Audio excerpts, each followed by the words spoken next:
আমার ছবিতেও জুতা নিক্ষেপ করেছে, আমি দেখেছি। না না, মানুষ তো আমার মনে হয় এখন ভাবে কি যে আমি পুরোপুরি লয়ার, হয় হয় ফ্যাসিস্ট ভাবে, কিংবা ভয় পায়, কিংবা ভাবে কি যে না একে নিয়ে কাজই করবো না, কিছু একটা ভাবে। তো আমার আইন পেশায় আমি অনেক বেশি এখন মনোনিবেশ দিচ্ছি। না না, মানুষের ভাবনা যে যেইটা ভাববে, মনে করেন আপনি যদি ভেবে থাকেন আমি খারাপ, আমি একেবারেই খারাপ, আপনি যদি ভেবে থাকেন আমি ভালো, থ্যাংক ইউ, আমি ভালো।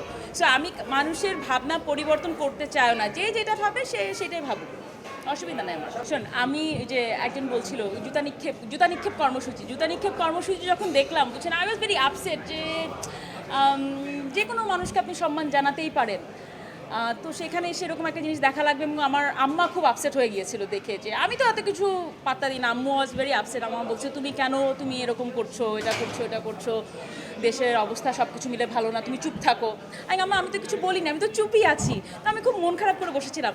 বাট অ্যাট দ্যাট মোমেন্ট যখন আমি আমার ছেলেকে দেখেছি এসে মামি এসে জড়া ধরছে, আমার everything was perfect, everything is perfect. আমার ছেলে যখন আসে আমার সব কিছু আমি ফাইট করতে পারবো। আমার মনে হয় প্রত্যেকটা মাই এরকম।